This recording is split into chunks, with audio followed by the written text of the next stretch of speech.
Lecture Histoire, les princesses aux Jeux Olympiques. Il était une fois, dans un monde où la magie et la nature régnaient en harmonie, les princesses des différents royaumes se réunirent pour les Jeux Olympiques les plus extraordinaires jamais vus.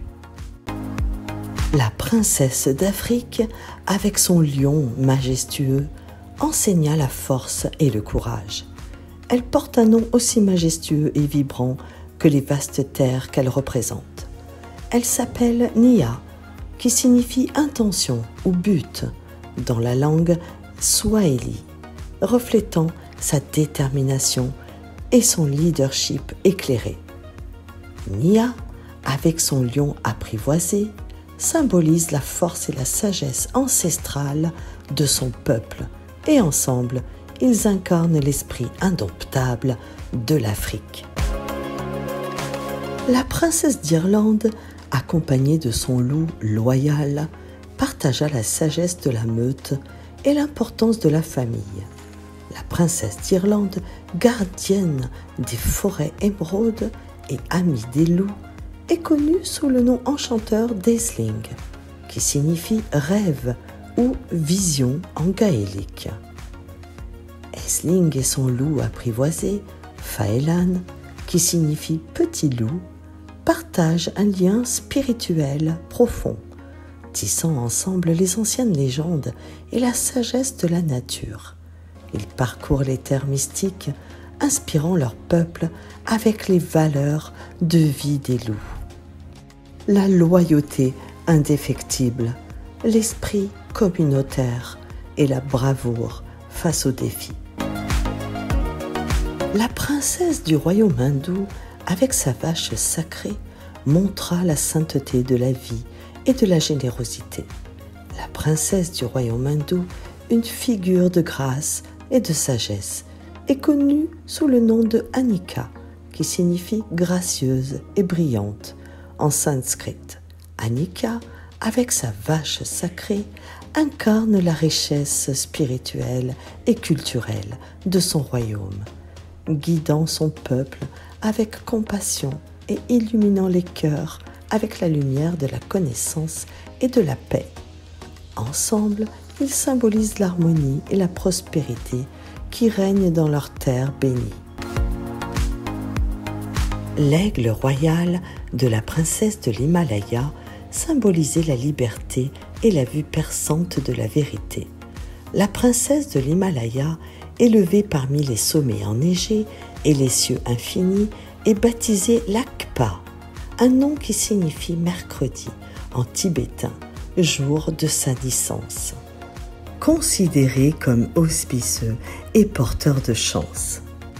Lakpa, avec son aigle royal Karma, qui représente les actions et leurs conséquences, plane au-dessus des montagnes, incarnant la sérénité et la perspicacité. Ensemble, ils sont le symbole de la liberté et de la vision claire, guidant leur peuple avec sagesse qui est aussi vaste que le ciel lui-même. La princesse de l'Atlantide et son dauphin joyeux rappelaient à tous la beauté de l'océan et la nécessité de l'entraide. La princesse de l'Atlantide, héritière d'un royaume submergé de mystères et de légendes, porte le nom mélodieux de Mélia, ce nom évoquant le doux chant des sirènes. Est un hommage à la musique des profondeurs marines qui bercent les courants océaniques. Son compagnon dauphin, joyau des mers, répond au nom pétillant de Néreus, un clin d'œil aux divinités marines de la mythologie. Ensemble, Mélia et Néreus nagent dans l'harmonie des vagues, tissant des liens d'amitié avec les créatures de l'océan et rappelant à leur peuple les trésors cachés de l'Atlantide. La princesse d'Égypte, avec son chat siamois, enseigna la protection des trésors et la finesse d'esprit. La princesse d'Égypte, dont la sagesse et la grâce sont aussi vastes que le Nil, est connue sous le nom de Leïla, qui signifie nuit en arabe, reflétant le mystère et la beauté des étoiles qui scintillent au-dessus des pyramides. Son fidèle compagnon, le chat siamois, est appelé Horus, en l'honneur du dieu du ciel et protecteur royal. Ensemble, Leila et Horus veillent sur les trésors de leur royaume, avec une vigilance qui rivalise avec celle des sphinx légendaires. La princesse du royaume des dragons, avec son dragon cracheur de feu, apporta la chaleur de l'amitié et la lumière de l'espoir. Dans le royaume des dragons, où les flammes dansent avec la brise et les écailles scintillent comme des gemmes, règne la princesse Pyria, dont le nom évoque les feux ardents de la forge du monde. Son dragon, un majestueux cracheur de feu, est connu sous le nom de Drakon, qui résonne avec la puissance des volcans anciens. Ensemble, Pyria et Drakon survolent les terres, laissant derrière eux une traînée de légendes et de chaleur bienveillante, rappelant à tous que même le feu le plus sauvage peut réchauffer les cœurs et forger les liens les plus forts. La princesse du royaume équin, où les chevaux sont rois, galopa vers la paix et l'harmonie. Au sein du royaume équin, où les sabots résonnent comme des tambours et les crinières flottent au vent comme des étendards, la princesse s'appelle Eliane. Ce nom, qui chante comme un galop à travers les plaines, signifie soleil en ancien langage équestre, reflétant la lumière et l'énergie qu'elle apporte à son peuple. Son noble destrier, un étalon à la robe d'un noir profond, comme la nuit sans lune, est nommé Nocturne. Ensemble, Eliane et Nocturne incarnent l'union parfaite entre cavalier et monture, symbolisant la liberté sans entrave et l'harmonie avec la nature qui caractérise leur royaume. Ils parcourent les vallées et les montagnes, partageant avec tous les secrets anciens de la communication et de la confiance mutuelle entre les chevaux et les humains. Et enfin, la princesse du royaume du peuple et son âne savant prouva que la connaissance et l'humilité sont les plus grandes des trésors. Dans le royaume du peuple, où la sagesse fleurit dans chaque coin de rue et la connaissance est aussi commune que l'air que l'on respire.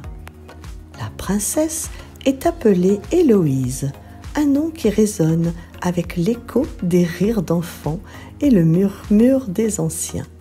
Son âne savant, un érudit parmi les bêtes de Somme, porte le nom distingué d'Archimède, en hommage au grand mathématicien et inventeur.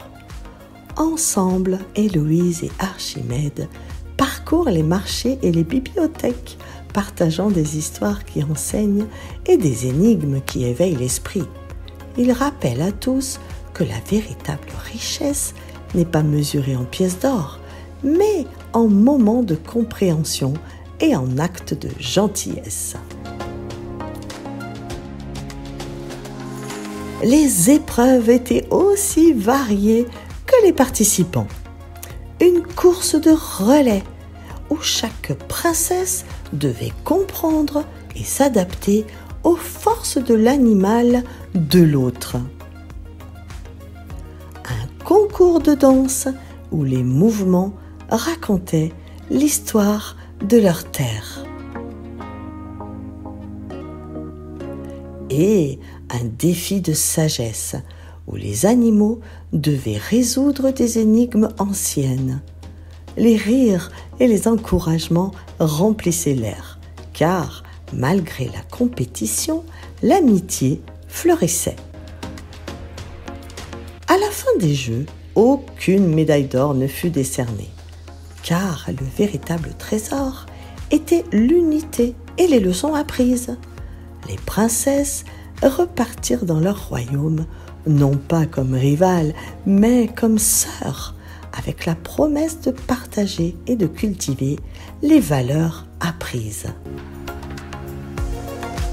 Et la morale de cette histoire, c'est que la vraie victoire réside dans l'harmonie et la compréhension mutuelle. Et que même dans la compétition, l'amour et l'amitié sont le plus beau des prix et valent beaucoup plus que les médailles d'or, d'argent ou de bronze.